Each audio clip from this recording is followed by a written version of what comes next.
What's up guys, welcome back to my channel. In today's video I'm going to be talking to you about something that's really important if you are in a relationship where you share finances, and that is how to get your partner on board with budgeting, financial goals, debt payoff, all of that. Because a lot of times in a couple, maybe one person is into it and seeing the value in getting, financial progress going and working on debt payoff and all those things, but the other partner isn't quite into it or doesn't understand the value or has a different view on where the money should be prioritized. So it's really important, if you want to have a healthy, happy relationship and make progress towards your goals, then you are both on the same page with money. Because if you're living together and your finances are combined, you're sharing, food costs and housing costs and a bunch of different things, depend on the other person and how they manage their money as well, not just how you manage your own money. Now, that's not to say if you have a partner that's not totally on board with all of your ideas for how to improve your finances, that you should just give up on doing any of those things yourself. I think sometimes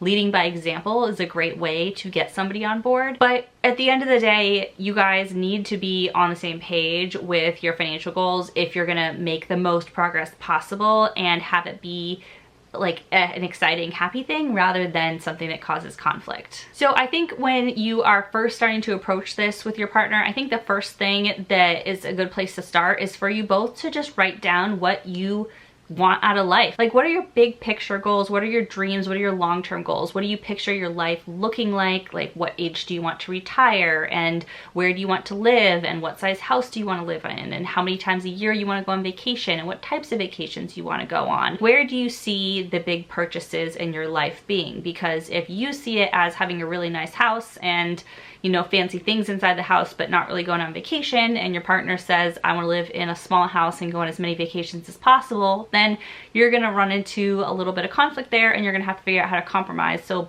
both of your goals are met to the extent possible. But I think really starting with that idea of like, what is most important to me financially, and you and your partner both figuring out why you are, making any changes in your life to try to get your finances in better shape or pay off debt or be more aggressive in saving for retirement, knowing that why, that reason why is really important. So you are both moving in the same direction rather than moving this way, and also so you stay motivated along the way because you know what you're working towards. The next thing that's really, really, really important when working with your partner on finances and trying to get them on board is getting rid of any shame. So for example, if my husband and I sit down and we each have our own budget for spending money, and I've gone over budget on my spending money, or my husband's gone over budget on his spending money, or I've gone over budget on groceries, or he's gone over budget on, whatever category. Like, if one of us has screwed up in some way or gone off track or not stuck to our agreed upon plan, then it's really important not to shame the other person, because we are all human, we're all imperfect, and just because we make a mistake 1 month or a couple months or whatever doesn't mean that we should feel ashamed for it. It's just an area that we need to focus in on and improve and get better at. And personal finance is really complicated. Most households have debt, most households have credit card debt, most households struggle financially throughout the years. This is not simple, easy stuff. And so if working on finances together becomes a thing that's built around shame, and you shaming your partner for them screwing up or not getting it or whatever, it's gonna become something that the other person doesn't want to do anymore, because who wants to show up for something where they're just gonna be shamed for any errors they make? Like, you want to be encouraged, you want to be supported, you want to be cheered on in your wins and reassured when you make, missteps or whatever, that, hey, it's a temporary thing. You got this. You want somebody to cheerlead you on. And so I think it's really important that you let go of shame and just be cheerleaders for each other and for your family unit while you are working on financial goals, because this stuff is really hard, it's complicated, and it takes a long time to master. My next suggestion with getting your partner on board with finances is you should really set a regular meeting time to talk about finances. So it may be once a month, it may be once a week, it may be a couple times a week. It just depends what phase you're in and how much accountability you need with each other to stay on track. But for me and my husband, we try to meet once a week and update our budget spreadsheet and talk about where we're at in different categories. And like last week I said, oh, we've gone a little bit over on groceries for what we should spend each week. And so this last week of the month, we're a little bit short for what we would normally spend, so we need to be a little more careful as we go into the end of the month. And I think that probably happens for a lot of people, that you spend a little more at the beginning of the month thinking, oh, we got plenty of money in that category, and then at the end of the month you're like, where'd all the money go? But anyway, we sit down once a week. Generally, we try to sit down. Right now it's on Wednesdays. It used to be on Sundays. You got to be flexible with your life and different stuff going on, but generally we meet once a week and we sit down for, I don't know, at this point it's probably like only 15 minutes or so. And sometimes we talk about other things during this like money meeting. We talk about our budget usually, but then we also sometimes talk about like if we're refinancing a student loan, or we have a miscellaneous bill that came in that's unexpected, or one of our cars needs some work done or something that we know that's coming up. We'll talk about those types of things. And so we are not just talking about like our budget that we've already set, but like other things that are going on financially. Like a few months ago, I was getting new life insurance. And so when we met for our budget meeting, I would bring up a little bit of an update, like what's going on with the life insurance, just to have accountability, to make sure I'm still moving forward with that process and getting it done, and to keep my husband in the loop, because I want his input on the decisions I'm making on my life insurance, because he's the beneficiary and it affects him. And so setting that weekly meeting, or if you need it every 3 days at first, or if you can go down to once a month at one point, like that's great, whatever works for you. But putting it on the calendar, sending the other person an invite, and having it be set, scheduled, so you treat it like a real appointment and you don't just skip it, is really important. All right, the next thing I would suggest to get your partner on board with personal finances is to figure out a budgeting system that makes sense for both of you. Because for a long time I was using this budget spreadsheet that made sense for me, and then my husband wasn't getting it, and then he made some tweaks to it so it made sense for him, and then I wasn't getting it. And it took a while till we were able to figure out a budget system and how the spreadsheet worked and how all the formulas worked and how it looked visually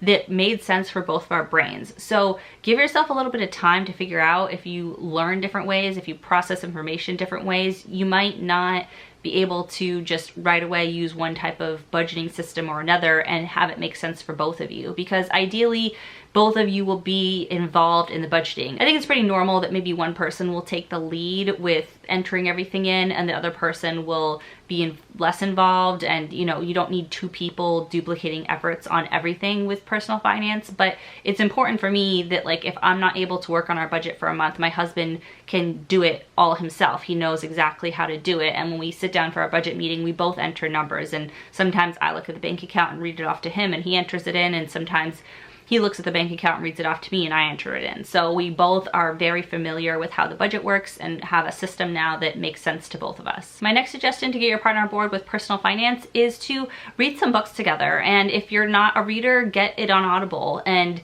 find some books that talk about personal finance in a way that clicks for both of you. Because if you both are just trying to figure stuff out and you're not working from any basis of knowledge, because we all know we don't learn anything about practical personal finance skills in high school or college, or at least here in the US we don't right now. I think some high schools are starting to require personal finance as a course, but this information is not as widely available as it should be, as it one day will be, with people like me and others who are talking about it more and making it more a topic of conversation. But for those of us who didn't grow up with personal finance education in high school, we need to kind of teach ourselves. And so there's a lot of great books out there that are very approachable, that are very motivating. They have lots of good basic information about budgeting, about personal finance, about saving for retirement, about investing in general, different strategies you can use. And I've read a lot of them, and my husband's read probably less because he doesn't do this for a living, but he's read several, and we've both listened to some on Audible, and we've kind of taken what we've learned from those books and developed our own philosophy about what we want out of life. And it evolves over time as our life changes and we grow and we make more money or less money, or you know, just our situation changes. But because we've both gotten information outside of each other, we've been able to get ideas not from each other, process those ideas, and then bring it to the conversation. And so we're able to jointly create this idea of how we want to manage our money as a unit and what strategies we're going to use to work towards those big picture goals. I always list a couple of my favorite personal finance books in the video description, but I'll list a bunch more this time in case you're looking for any suggestions. I'll list all my favorites down in the video description so you can check them out. Like I said, most of them are available actual physical books. Some of them are available on Kindle, and then also you can do Audible if you just want to listen to the books. And don't forget to check your local library for these books if you don't want to pay anything to purchase them. And then my last tip for getting your partner on board with personal finance goals is to build fun stuff into your budget. Build rewards in for hitting milestones, build in vacations, build in things that you both like to do. Find out what's important to them, figure out what's important to you and what things you enjoy spending money on, and build that into your budget, because being totally restrictive and having nothing fun in there is not going to be motivating. It's going to get tiring, it's going to get old real quick, and you're going to fall off track. So you need to build in fun little splurges that are budgeted splurges and planned for splurges for fun things that you can do to keep you both motivated. So that is it for today's video. If you have any other tips for partners that are trying to budget and get their personal finances aligned, then comment below. I'd love to hear your tips. If you like this video, make sure you give it a big thumbs up. And if you want to see more videos like this from me, then hit that red subscribe button down there. I'd love to have you as a subscriber. And I'll see you guys soon in my next video. Bye.